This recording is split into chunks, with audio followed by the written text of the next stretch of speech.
Welcome to the Key Chapters of the Bible podcast. This is a daily podcast that's going through the key chapters of God's Word.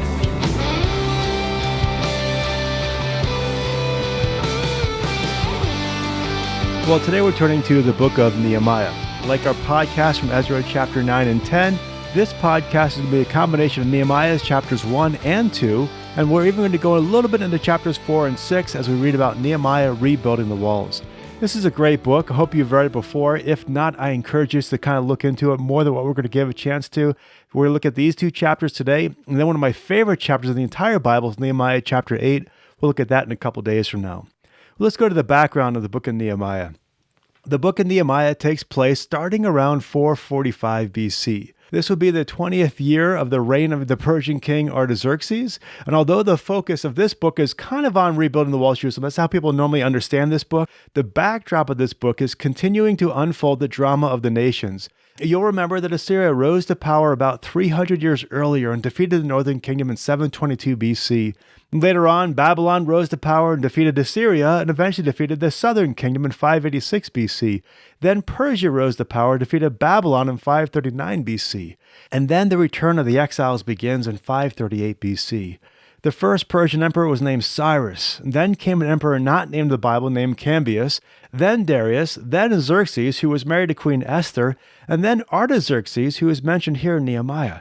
Now, Artaxerxes was generous with Ezra in the book of Ezra when Ezra returned, and Artaxerxes gave him all kinds of financial backing for the temple. And we're going to see here that the Artaxerxes then blesses the Jews with rebuilding the walls.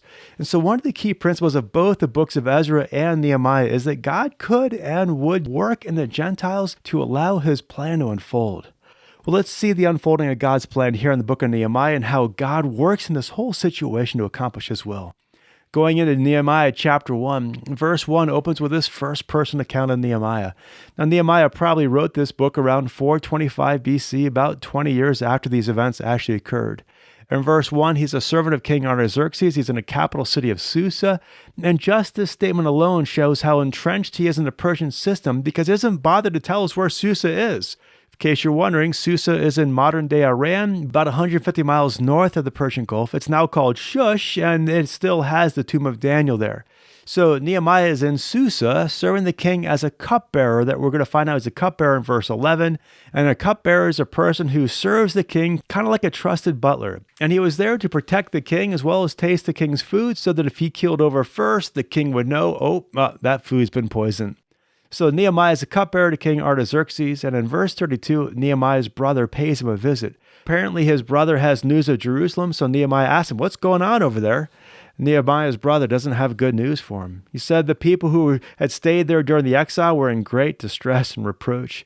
He said the walls that surround Jerusalem are broken down, its gates have been burned with fire. Now, a city without walls would be extremely vulnerable to the surrounding dangers and the other nations and other people. And Nehemiah is just stunned to think that the place so important in the plan of God would be in such despair. So this hits Nehemiah like a ton of bricks. He flops down, he starts to weep, and he weeps for several days, and he fasts and prays to God. And he tells the content of his prayer starting in verse 5. He starts out praying to God and praising God for his covenant faithfulness. He just recognized that God is a God of loving kindness to his people who keep his commandments. But then he confesses he and Israel were in fact guilty of breaking God's commandments. He says, we have sinned against you. And he says, I and my father's house have sinned. He says, we have acted very corruptly against you. So he does not come to God with any sense of deserving God's grace, but just coming to God knowing he is a God of mercy. And so Nehemiah asked the Lord to remember his covenant with Moses, that not only would he bring judgment upon them if they sinned, but if they repented and returned to him, he also promised to draw them back to the place where he chose them to be. And so Nehemiah's prayer here is essentially asking the Lord to restore the people back to the land.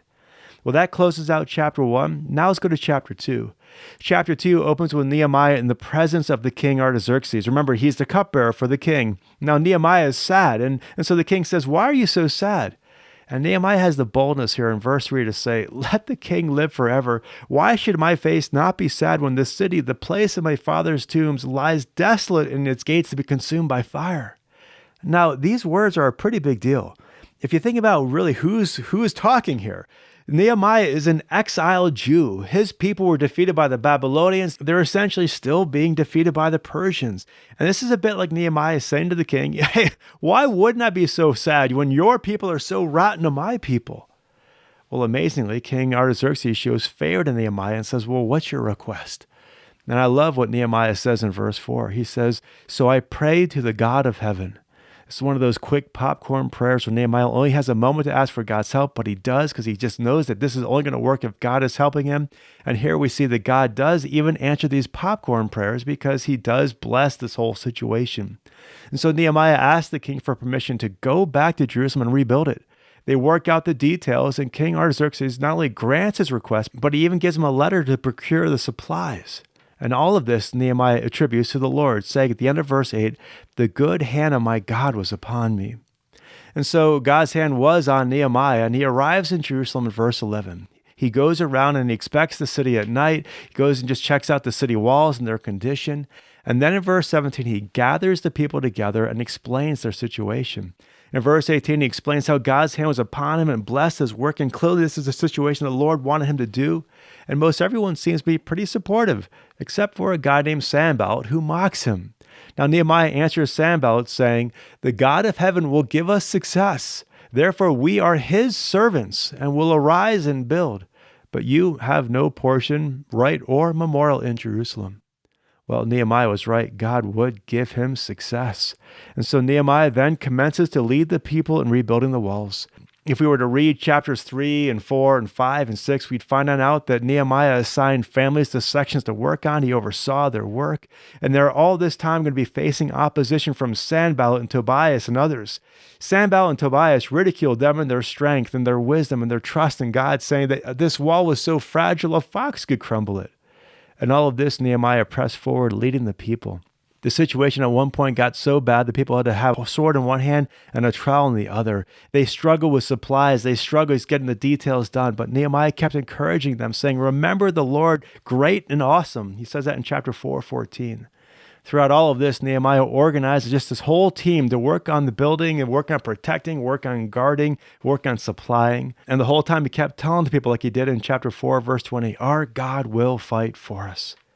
Well, Nehemiah was correct. And in Nehemiah chapter 6, they complete the wall. And everyone can see in chapter 6, verse 16, that this work was done by our God. So it took them 52 days to build the wall.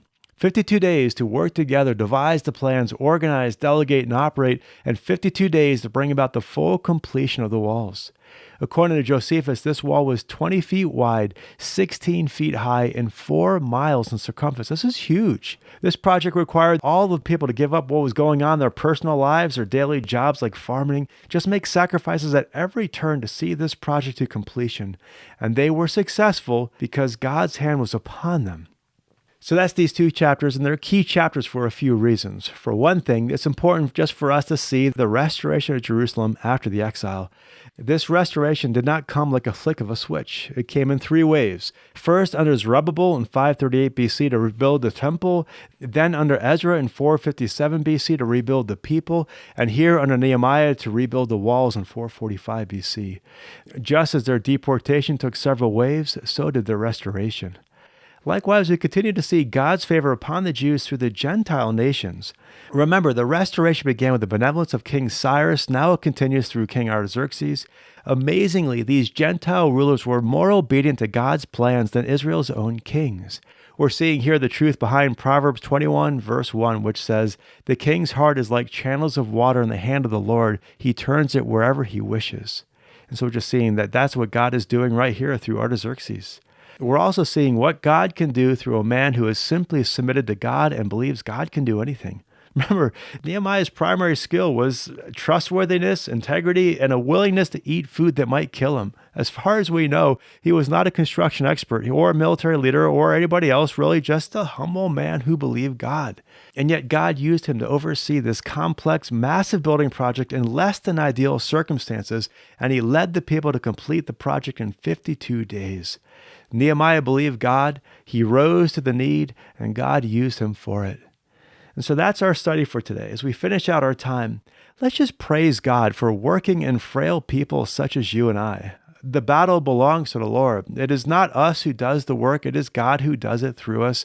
And as we submit our lives to Him, our will to Him, our strength to Him, He will guide us and enable us to accomplish His will.